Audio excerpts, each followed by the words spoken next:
All right, ladies and gentlemen, I'm so excited. Um, it's it's fun getting back into this because I kind of getting back into it slowly, but to be here with a man like I have in front of me today is just a real honor. Mr. Anthony Ryan, how are you? Well, it's tonight for you, and Yeah, this afternoon for us in America. So how are you tonight? very well, thank you. Glad to be here after many false starts. We're finally doing it. Yes, for a little context, y'all.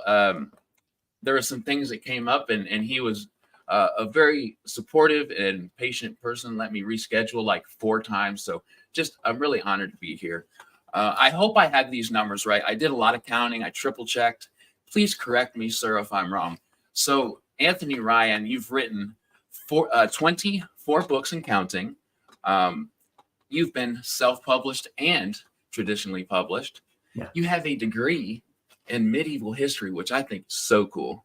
And Uh, you were a researcher prior to being a writer. Did I hit any of those on the nose? I have a degree in history, not medieval history. Okay. But I know it said medieval history on my Wikipedia page, but I don't Yes. know to put that there. But it's, if What anyone kind of has history? just general history. I Yeah, think that being a fiction lover, and I can imagine there's similar feelings as a writer, knowing about history, whether it's European history, American history, Asian history, whatever it is, it kind of expands your mind. This is real things in history, but to kind of feed those creative juices. Is that similar to an experience you've had? Is that accurate? it's definitely valuable. I think, for, especially the kind of fantasy I write. Having a foundation in history, an understanding of history, is definitely helps. I find it helps a lot with world building, even though I still do research. I don't just rely on what I already know. I always have to do a bit of a deep dive before uh, starting a new series or something. But yeah, it's definitely useful. That's amazing. And I think it also says something too, because, I've taken a lot of college courses. I never did get like a full degree because I changed mine so many times, but I've always thought it very impressive. Anybody who's able to get through and take that degree away and use it. I mean, you're using it in an indirect way. And I think that that's equally as valuable. Um, so I kind of like to start, well, kind of at the beginning for you. Where was it, and how old were you when you realized you had this passion for literature, reading or writing, whatever? Which one came first for you? It's probably. I mean, I'd always read. I can't remember not being able, not learning to read. I can't remember learning to read. I just always seemed to know how. I'm not saying I was any kind of child genius, as any of my teachers will tell you, but yeah, I can't remember not being able to read. So I was always, reading something. But it really solidified, I think, when I was 10 or 11. And it was the Book of Three by Lloyd Alexander was a sort of Ooh, gateway drug. I don't know if you've read that one, but I that's haven't. yeah. I'm writing it So down. it was YA fantasy before there was YA fantasy. It was secondary world. It was based on Welsh legends, but in a secondary world. And they made a I movie. There's a Disney movie, The Black Cauldron, which is based on the series. I've never seen it. It's apparently not very good. I have seen that. Yeah, I did I not know don't that know. was based there. Yeah. But the series is very highly regarded these days. Sadly, Lloyd Alexander's not with us anymore. But Sure. as a starting point, I can't think of anything better for fantasy. It was just I was totally addicted from that point on, which led on to discovering Tolkien and a lot of other stuff as time went on. I hit all the standards, the David Eddings and Stephen Donaldson and pretty much everyone of my generation who was into fantasy read those series. So yeah, that was kind of my my foundation in it as a reader. I love that. Now, and I'll tell you, I tell this to a lot of people who have a similar story where the foundation for where you are today started young. Uh, I did not have in fact, pushed books away for so long until I was a little older. Actually, not that long. I've been reading fantasy for very long. But I think the era that you're speaking of, from what I've understand as a very new person, still, only a few years of reading fantasy, is the era in which I think classic fantasy really was shining and laid their foundation. And I've read a lot of grimdark, or I've read a lot of epic fantasy, and more recently a lot of sci-fi. And I think it has a place in all of those. It's really incredible to see people who can do this over and over again, such as yourself, with different ideas. Yeah. I mean, people will undoubtedly point out that it's a genre that goes back a lot further than we think it does. It goes back to, seriously, you could say it goes back to the 20s with Robert E. Howard and people like that. But you can find examples of it going back to the 19th century. And even you could, it might be stretching a point, but you could argue that the Norse sagas, what are they if they're not fantasy epics? Oh, for sure. Yeah, we certainly draw on them. Yeah. I think that's where I know that's where my interest started, as far as where do I start with. I know I want to read fantasy or sci-fi, but where do I start as a 29-year-old man who's never been interested in it? And well, my ancestry is heavily Danish, and kind of going back into the ancestry, it got me interested. And of course, Norse mythology, anything that had to do with that. So I started with John Gwynne, which that's why I'm here. So I really like that you brought up that mythology. I think a lot of people love that. In that case, you're probably going to really like the next series, because it's fairly steeped in Norse influence. So. When you posted it, and I remember you didn't have the cover out yet, I immediately pre-ordered it. I was like, oh my gosh, he wrote this for me. Very excited for it. And I'm sure, as a writer yourself, just to know that people are excited to see what's next from you has to be an amazing feeling. Yeah, it's I can't do this without readers. I mean, I probably would be writing without readers anyway, because I was writing when I didn't have any readers. But to make a living, you need readers. Oh yeah. It'd be nice if you didn't. But no, yeah, and I do get a tremendous amount of gratification from the fact that people like it and people engage with it, and tell me they like it. It's always nice. I was talking with Raymond E. Feist, and he was talking about how many lives he's touched with his books. And I think it was the only interview where somebody got very emotional about that. And I can understand it. Yeah, someday I hope to publish a book and touch just one person's life. But to think of the amount that you and Raymond and so many other wonderful authors are influenced. And it's not just reading, right? So, and I only know this from personal experience. People in different places are different points of their life. It's something like a book to get them away from that struggle in their life becomes more than just a good read or a good time or an escape. It's really therapeutic, and that's how I found it. And it kind of leads into what I wanted to ask you next, and that was the journey you took. And I only read a little bit about your personal experience with this, and so I wanted to ask more about it. Querying, and were there rejections, and was that a long road for you to get?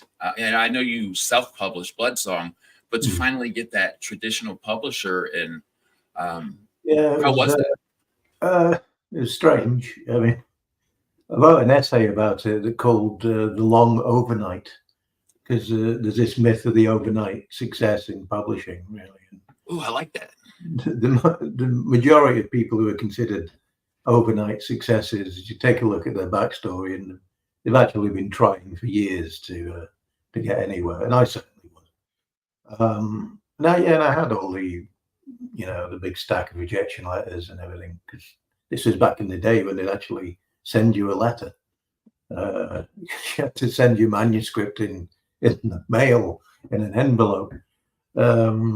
But yeah, I did all of that. I got all the rejections. Blood Song got rejected by every agent I sent it to in the UK. That one. And it was self-publishing. It was. I thought, well, of all the things I'd written, because I'd written things before, some of them today, you know, I'm glad that I was assiduous in getting rid of most of it because it's embarrassingly bad. Most people's first forays into writing are embarrassingly bad. But with Blood Song, I felt I finally had something, you know. I felt I had a really good feeling about it, and I'd certainly spent a long time writing it. So I didn't just want to stick it in a drawer and forget about it. I did want to do something with it. So I put it up, you know, initially on Smashwords, which is, you know, a self-publishing site. This is back in 2011. No, put it up, yeah, in towards the end of 2010, actually. I think it's so long ago, I'm losing the track now. But anyway, I put it up on Smashwords. It was there for about 6 months, and it sold a massive 5 copies in that 6 months. But I did get some nice comments on it.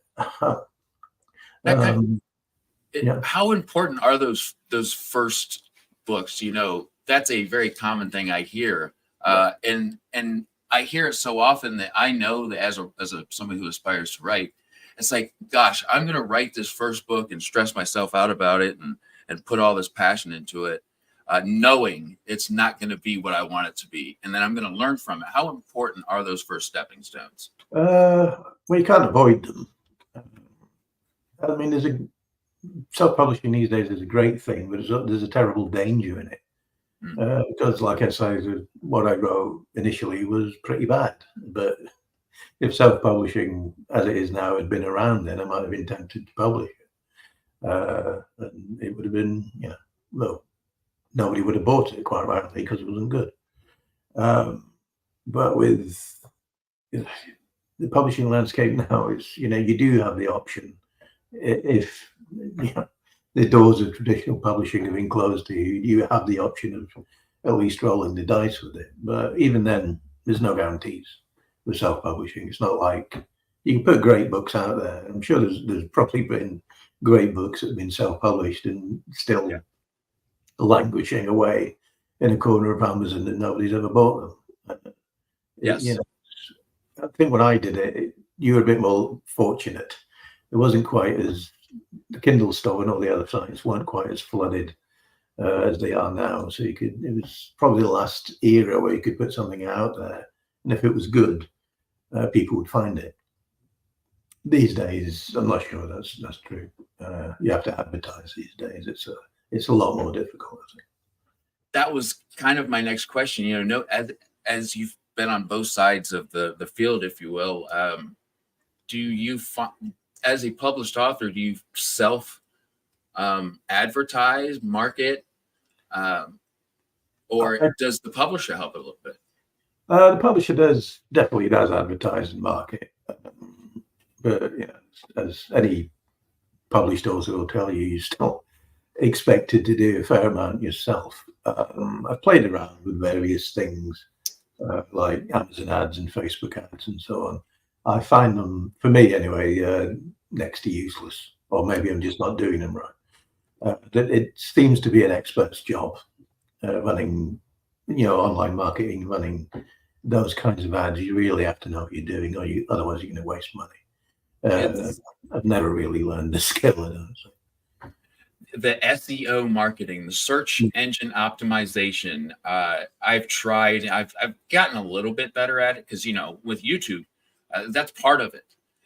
To be honest, it still evades me how to, because it's all about the dreaded algorithm, right? And from what I understand, algorithms change daily or multiple times a day, especially like Google and stuff like that.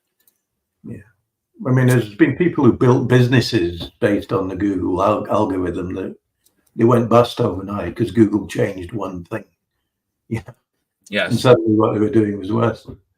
And I found you're always searching for this one button you can press, or this one lever you can pull that's going to solve all your marketing problems, and it doesn't exist. There's about 1,000 levers. You can pull them all. Well, I found the only thing that really works for me is writing more books and putting them out there. Writing the next book is the best publicity you can do. And that's what works for me. But I'm in the fortunate position of having an actual readership. Sure. When you're starting out, it's a lot more difficult. It's important that you're saying this too, because I'm looking over in my chat of these wonderful people who are always here for me, and a lot of them are self-published authors and very good ones. I've read most of everything over here in the chat, and it's incredible the amount of talent that does come out of the self-published world. But I think it's important to hear from a traditionally published side about marketing, about all the ins and outs that are some the same and some different. So that's very valuable. Would you say that querying, and first, this is for me, querying is just you writing a letter and asking different agents to represent you? Pretty much. I only really did it seriously once with Bloodsong, and I'm not the best to ask for about how to get an agent, because my agent came to me. Once I had the success with Bloodsong, people started approaching me rather than vice versa. And if you do have something that takes off on its own, you'll find that's what happened. But yeah, I'm afraid no one can guarantee, having a best-selling self-published book. That's kind of in the lap of the gods. Well, I would say when it comes to querying agents and submitting and so on, stick very closely to their guidelines. If they don't want epic fantasy, don't send them epic fantasy. If they only want the first 3 chapters, send them the first 3 chapters. And for query letters, there's resources online with examples of successful query letters you can go and find. I retweeted one the other day, but sadly I'm blanking on the name of the lady whose site it was. But yeah, they're all out there. If you want to find them, use them for inspiration. But you can write the best query letter in the world. If your book isn't good or sellable, it's not going to go anywhere. Many aspects. Yeah. And you have to remember it's a business. Everyone in it is there to make money. Your agent is there to make money. The publisher is there to make money. The art is important, but at the end of the day, it's a business. I find it must be difficult for authors or agents. Well, I'm sure not every agent, because some are just purely for that. But you find this passion for an art, literature, whatever it is, pastels or watercolors, whatever you do to express yourself, and to put monetization on it brings a different aspect to it. Put your heart into what you're doing, but also know that we're going into a marketplace when you publish a book, and that's a very real part of it. So I think that's awesome. You covered that. And I have to shout out my brother, David List. He's a wonderful self-published author of Violence and Vigilance. Anthony, amazing to see you, and I love the Covenant of Steel. He's a part of the Four Beardsmen of Bookpocalypse, this podcast I do with 3 other gentlemen, and he was excited to see that you were going to be on the show today. He's a huge fan, so I had to throw that up there. Thanks, David. Much appreciated. I see Crystal Matthias here as well. Hello, Crystal. Absolutely. Yes, I've thrown her up a few. She's such a wonderful author, and she's so fun to talk to, too. She's a great, great person. And I think she's excited, just as excited as I am, that you're going to be steeping into some Norse mythology. I know that that's going to be a commonality when people read this book. It's going to be full of that, and I'm very excited for it.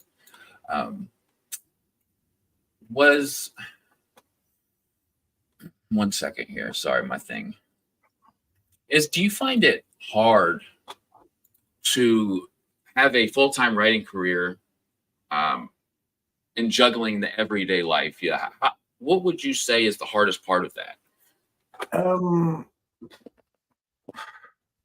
I think everyone struggles with motivation. I've often said if I only wrote when I felt like it, I'd still be writing my second book. Sure. Which is probably true. It was a long book. Yeah, you have to get your butt in the chair, and there are days you just don't feel like it, and you don't want to do it. Yeah, there are days when you sit down and nothing comes. For whatever reason, your brain is empty that day. But usually, just the act of following the routine of sitting down, having my cup of tea ready, and just I track my progress, so I make a note of what time I start, all that kind of thing. And then that ritual seems to get me in the mood to write something. But yeah, probably the hardest part is the motivation. When we live in a world of distractions. It's kind of constructed a world of distraction. Yeah. Netflix is there, Assassin's Creed is there. It's all calling to you from the next room. Are those two of your favorites? Assassin's Creed, yeah, I mean, I like it. I don't think they've ever surpassed Assassin's Creed 2, though. Yeah, I think you're right. yeah, the newer ones I couldn't get into. Yeah, I like the one in London, whatever that one was called. That was a good one. I have a PlayStation, and I just re-subscribe to like the monthly thing where you get like free games sometimes, like different deals. And I recently just downloaded, I believe, that Assassin's Creed. Haven't played it yet, but I'm excited to. I've been playing Elden Ring a lot. That's a good one if you're in for a challenge. And Grand Theft Auto, which I grew up, and that was like, no, son, you're not playing Grand Theft Auto. I've heard about it. So it was like that forbidden fruit, right? That was a fun memory. Finally getting the yes to rent it, because boys and girls, we used to rent videotapes and VHS ones, not those digital ones. And you couldn't just stream everything. But it was fun. It was. As a writing process, again, if this comes across a little naive, it's probably because it is. Because, like I said, I'm super new as far as I've only been reading fantasy and talking to authors for a couple years. What is your writing process? I understand there's pantsers and there's outliners, and I sometimes hear a mixture of both. What is it for you? I'm an outliner. I do it can vary, but it's usually about 2 to 3 weeks outlining a book before I start it. And I'll do a chapter by chapter outline, where there's like a 1 or 2 paragraph description per chapter, saying this happens, he goes there, she does this, whatever, with a few lines of dialogue as they occur. But lately, as time's gone on, the outlines have become longer, to be honest, and feature more dialogue in them. The curious thing is I usually end up using very little of the dialogue I write in advance, but it's there as a starting point. So when I actually start, I've got the outline to refer to. It's just I don't actually refer to it that often in the course of writing. My daily word count these days is about 1,000 to 1,200 words. I used to try and do the 2,000 words a day thing, but I just found it too exhausting, to be honest. Actually, I don't think there's anything wrong in embracing a comfort zone. If 1,000 words a day is your comfort zone, do it, because at least when you come back tomorrow, you'll probably be able to do 1,000 words. If 2,000 words is way outside your comfort zone, you come back tomorrow, you're kind of dreading the next day's work. And I think consistency is one of the keys to being prolific. If you can come up with a method of working where you can consistently produce words on a daily basis, that's a lot healthier and a lot easier than just going at it hammering tongs every day, trying to get it done as quickly as possible. I like that you covered the 1 or 2 paragraphs per chapter, because that was one of my biggest hangups, because I know I'm an outliner myself. I tried pantsing and I forget everything. There's just no way for me. So I didn't know how deep I should go with an outline, or, I hadn't really heard, I've heard a lot of authors say, hey, I'm an outliner, but diving deeper into that, I like that you said 1 or 2 paragraphs per chapter. He's doing this, she's going there. That way you can just guide yourself through. And by the end of the outline, it sounds at least like for you, because you say don't refer back to it very often. You're pretty familiar with what you want to do and where you want to go. Yeah, it's a way of firming the story up in my head. And also it's a security blanket thing, really, because I know at the very least I've got an ending. I might change the ending, but I know I've got an ending. And I won't start anything unless I've got an ending. As far as how deep you need to go, it's really up to you. You know, I see a lot of people on YouTube about going into the outlining thing, and they've got diagrams and graphs. You know, they've got like character profiles where they've got portraits of the characters, and I don't do that. I don't go into that deeply. You know, if it works for you, do it. There's no wrong or right way to do this. It's just I think if you go into it too deeply, you'll end up outlining forever and never actually writing the book.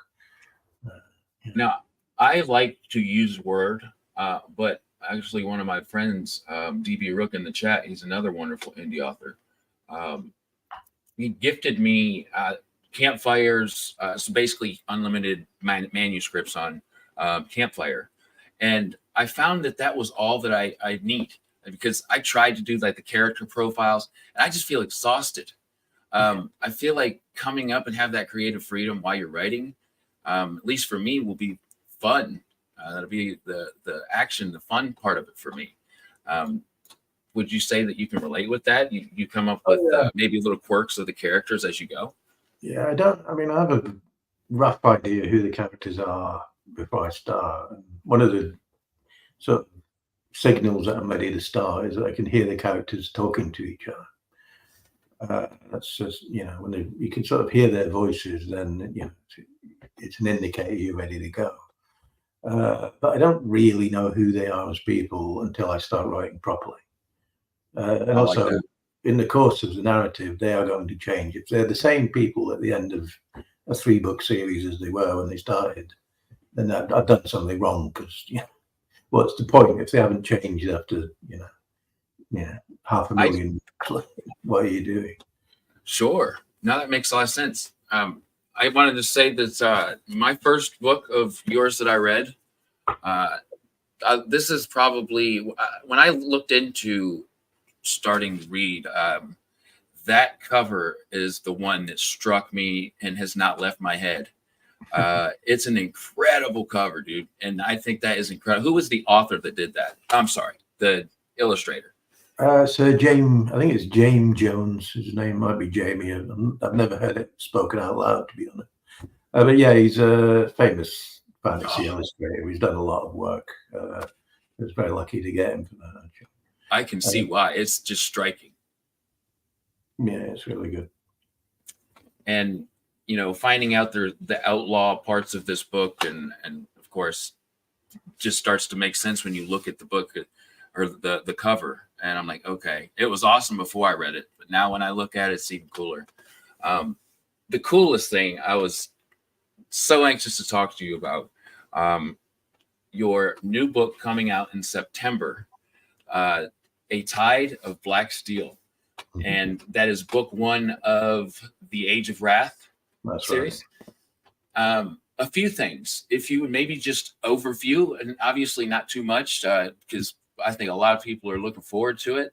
A little bit about it, maybe what subgenre, if you will, and yeah. Well, it's set in the same world as the Covenant of Steel, but it's 20 years later. And the Covenant of Steel was a first-person narrative, all told from Alwyn's point of view. This is a multi-point of view epic fantasy. Yeah. And there's 4 main characters. I won't get too deeply into who they are, because some of it's a bit spoilery. But it's a big sprawling narrative covering a lot of different themes and a lot of ground, geographically speaking. Ships and swords feature prominently. You're probably not surprised to hear that. But it's centered on the Ascalians, who do crop up in book 1 of the Covenant Steel, the Pariah. There's a sort of side quest that Alwyn goes on that takes him into contact with the Escalians, who are kind of the Norse of this world. When I'd finished the series, I thought if I was going to come back to it, I wanted to know more about the Escalians. I mean, we refer to the sister queens in the Pariah, but never really explain who they are or what they do, or the Escalian system of government or anything. So that kind of gave me a starting point to lead into it, and it kind of all evolved from there, really. I love that. So writing the Pariah, you had no idea about the book that you're about to release, or right? Or am I wrong? Oh no, you're quite right. Most of my, I don't think that far in advance for most things. I didn't know I'd be writing another trilogy in this world when I started the Pariah. It's just, world building being world building. If you do it right, there's always some more meat to feed your imagination, because it's a big world, and you can always find another corner of it to set a story. The reason I ask is I can find myself. So you've got this trilogy out, and of course a lot of other books, but you look back at book one, and what did you do, like a reread and notice that there was a great opportunity to expand on this? Not really. It was more finishing the third book, deciding what I was going to do next, really, because my publisher was asking. And there's various things been floating around my head. I call it the unstoppable idea factory in my head, which I can't turn off. And I said once, there's about 40 books or something I could probably start writing tomorrow. But in terms of what I wanted to do next, and it's always a bit difficult to choose what you actually want to do next. But this whole idea was at the forefront of my mind, and the ones you end up writing next are the ones that sort of demand to be written, really. But no, I wasn't planning it from day one when I was writing The Covenant of Steel or anything. It just sort of came together later. I love that.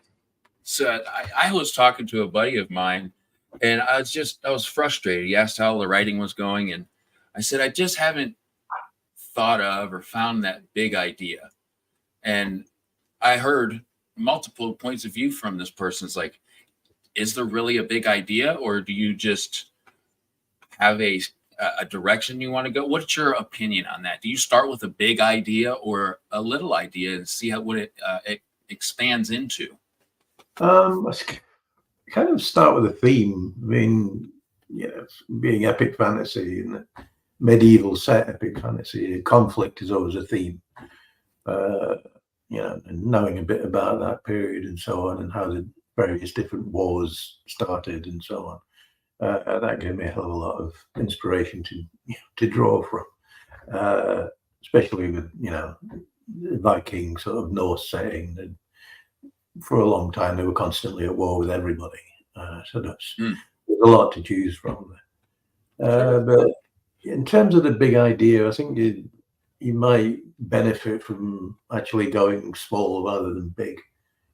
I think in terms of what your character is doing, have the big canvas, but you have to go small and decide who your character is within that canvas. What are they doing, and what's their daily life like, and how is that life going to change as a result of your big idea? Get granular with it would be a potential approach. I like that. One of the things you hear all the time is, or that I hear all the time, especially, is write what you want to read. Right? That's advice. Do you think that's good advice? Oh, definitely. Yeah. I mean, writers get told write what you know. If I wrote a book based on my life, it'd be the most boring book I've written. No one would want to read it, quite rightly, because it's too boring. Stephen King said a similar thing about his life. He was a school teacher, is there a lot to write about? I mean, he definitely used his background to write some of his books. Like Carrie is informed by his experience as a school teacher, but I think we take the whole write what you know thing way too literally. You certainly draw from your own experience, but you don't have to have been a Navy SEAL to write a thriller about Navy SEAls. Do your research and then write a thriller about Navy SEAL, if that's what you want to write and want to read. And I do think it is important to write what you want to read. You have to read your own genre, and don't try and write in a genre you've never read or don't even like.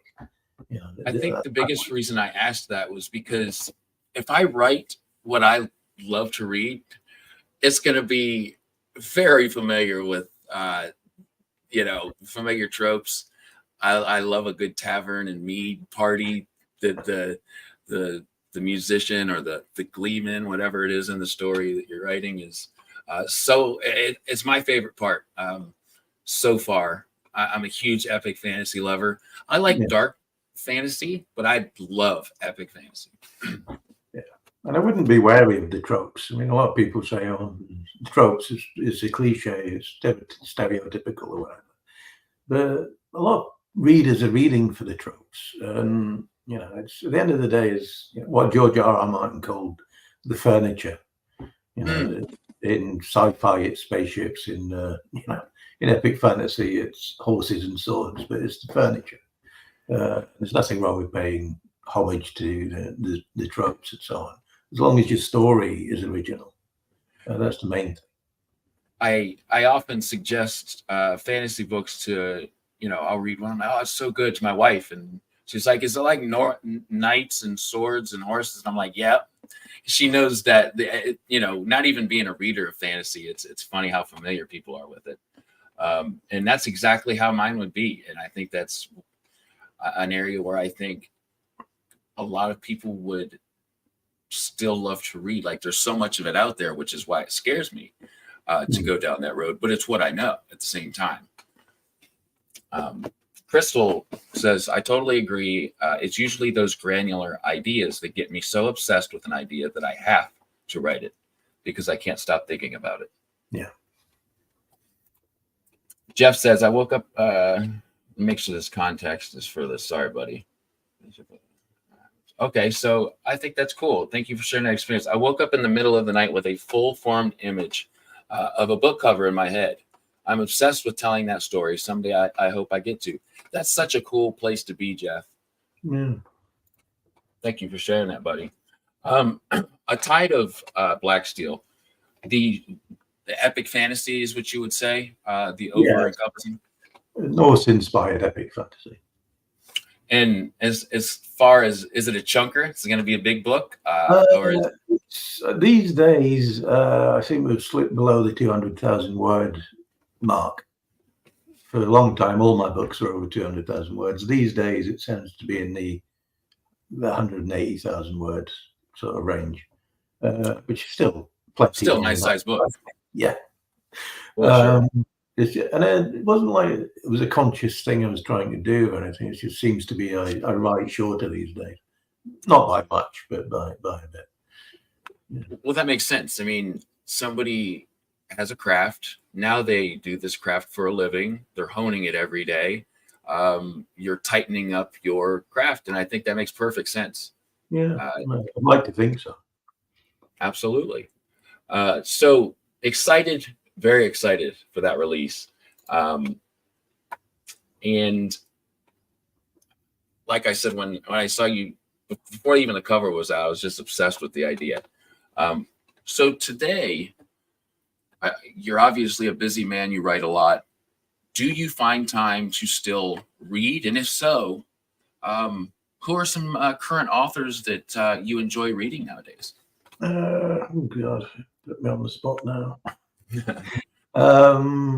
Let's see. Shauna Lawless's recent series. It's terrible. I'm blanking on names. I know I'm going to kick myself as soon as this is over. I do it every single day on my channel. I forget who I'm talking with the next day, and people are got to be like, "What's this guy talking about? How does he not remember?" My brain goes mush. Um, Shauna Lawless is somebody I can't wait to get to, though. That series is really good. Also, R.J. Parker's Lone Chips, really, really excellent series. You haven't read that? Really should. I started the first book and I'm loving it. And was that the Broken Bindings edition? Yeah, of it? yeah. I went there to sign some books to the Broken Binding, and they let me raid the shelves, if you believe Yes. it. I've heard so many different authors tell me that. I have to tell the very short story. When I got on their waiting list, their subscription list, there was 7,000 people in front of me. And last month, I finally my name came up, and I'm so pumped. My very first book will be The Lies of Locke Lamora. Oh, it's a good one. Very excited for it. I haven't read it yet, and I know it's one of those books I've just heard so much about. Oh, I should flag up K.V. Johansson that some people might have heard of.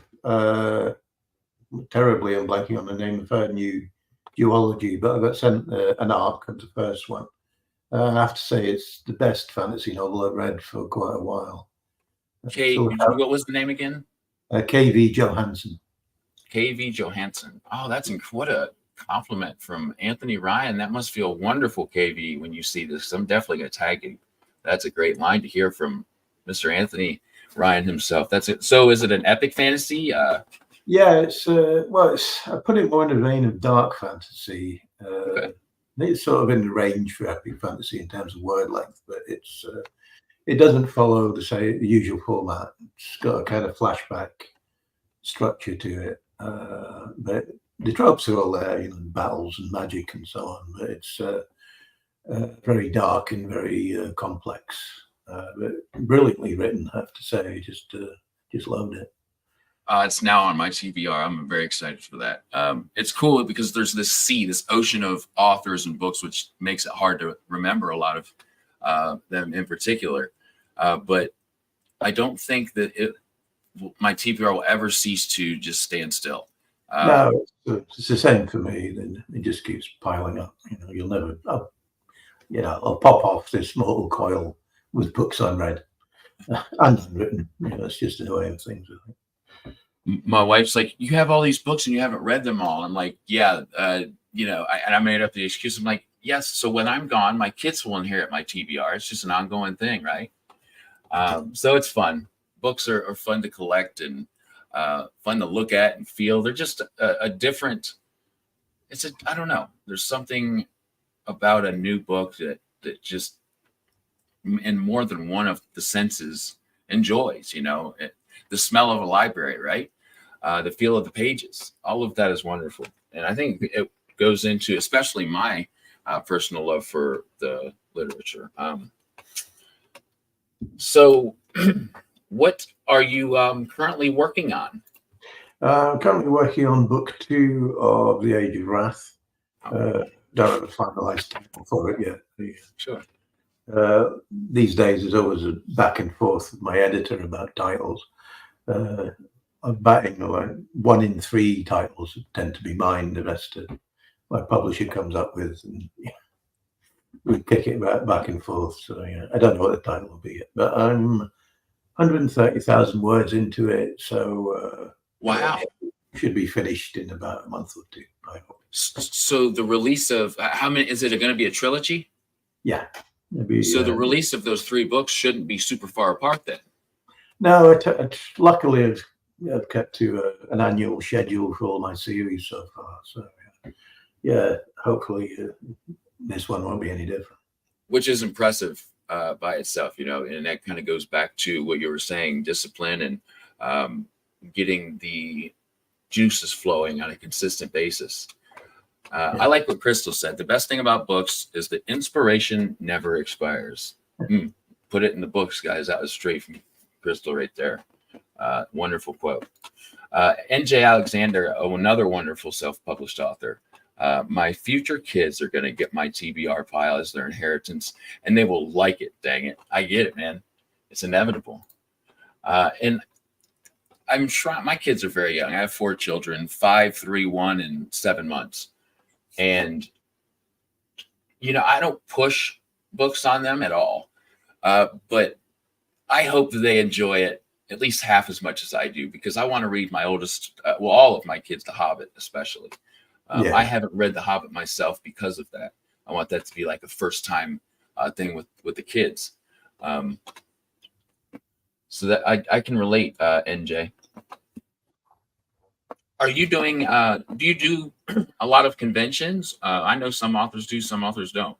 I tend not to. I've done one quite a few years ago in France. I got invited to. A number of authors there, and some of them have died since. Wow. Christopher Priest, I met him there, and Mike Resnick, met him as well. They both since passed on, sadly. But yeah, it was an interesting experience. But to be honest, I find that kind of thing a little bit much. It is. I just don't seem to be suited to it, so I tend not to do it. I think I think I want to go to. I haven't been to any yet, and it was Dragon Con last year that really got me excited for it. And I can imagine, as an author, people, you're there, and people seek you out and will come just for you or whoever else is there. I can imagine the pressure or the maybe some confusion going on. Very busy day, 3 days, or sometimes they're 5 days long, right? Yeah. What was the convention? It was in France. Do you remember the name of it? It's in Epinal, the town of Epinal. I think it's called the Imaginales convention. They do There's so many. Yeah, I think it's France's biggest fantasy convention. It's a beautiful place if you ever get a chance to go. Obviously, I hope so. In French, so. Absolutely, yeah. So you're near London, then. I would love to visit London. Is that true? I don't live in London anymore. I live in the north of England these days. I know it says London on my bio. It's just to keep my relatives away. No, it's been a few years since I lived in London. But you should go if you get a chance. Yeah, if we can get a babysitter for the 4 kids, which I think we're going to be able to this year, because, well, it's just that I feel it this year. Me and my wife are going to go both of our very first conventions together, and I think it'll be a blast. So you're working on Booktube. Book 1 comes out September 24th. Yes. Okay, so I know I accidentally put September 29th down here, guys. That's a typo. I did put the pre-order links in the description. I have to still add the UK links, but it's down there, guys. And it doesn't surprise me after the covers I've seen on your books, but A Tide of Black Steel. Not only is that title just a throat punch, but the cover is too. Incredible. Yeah, very pleased with it. So September 24th, looking forward to that. Who, I like to ask this towards the end of a conversation. I'll always love the different answers. This person that I'm going to ask you about can be anybody. They can study bacteria on Mars, but if you recommend them, that's what I would like. Who in the future, and it can be multiple, would you find it interesting? And on my channel, I'm after just learning. I want to not ever stop learning.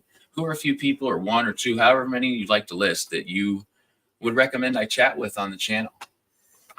Oh God. Django Wexler. He's an author I should have mentioned earlier. His new book, How to Become the Dark Lord and Die Trying. I got an arc of that, and it's properly hilarious. It's really it's a comic fantasy, and it's really up there with. I'd say it's up there with Terry Pratchett. Wow, it is really that good. So yeah, if you can get him on, that'd be good. And I'm blanking on everybody else. H.M. Long, I should have mentioned her as well. H.M. Long. She wrote Darkwater Daughter, which is a maritime fantasy, which I'm a sucker for. A bit like the Bone Chips, but more sort of 19th century set series. It's really good. So a maritime fantasy, just because I'm double checking that I'm thinking correctly, is like Seafaring fantasy, yeah. Like the Live Ship Traders, Robin Hobb series. I don't know if you read that. Yes, yeah, I've started it, and have you ever spoken with RJ? I have, yeah. We did a joint interview once, RJ, with me and RJ Parker. Yeah. He is a refreshing human being. That guy is so funny, and I love the way that he takes his life, and it's very laid back, and he just is a special guy. Yeah. He was on the channel a few months back, and I just had an incredible experience with that, as I'm having today. So very excited for getting to most of the things you've already written, what you're releasing this year, and what you're going to write in the future. You have a fan in me, and I can see so many other in the chat. Very excited for it. Django Wexler, I'm glad you brought his name up, because I was just pondering the other day, oh, who's that author that wrote this book? And that was it. Now I'm not questioning no more. So thank you for bringing that up. September 24th, guys, A Tide of Black Steel will be released. And is that going to be both the States and the UK? I think it's 24th in the States and 26th in the UK. They change it around sometimes, but yeah, it's usually 1 or 2 days within, in sight of each other. So, yeah. That's incredible. Anyway. Okay. Yes, sir. Thank you for that. I've had an excellent time speaking with you, and I just wanted to thank you again for being so patient. And I've gotten quite a few nice pointers that I took for my personal self when I go to continue this writing journey. So I appreciate that. And for all you guys that were in the chat live and watched live, I appreciate you all as well. And for those who will watch it in the future, Anthony Ryan, very excited. Thank you for being on the channel, and we will talk soon, guys. Thank you. Thanks, everyone. Yes. Take care.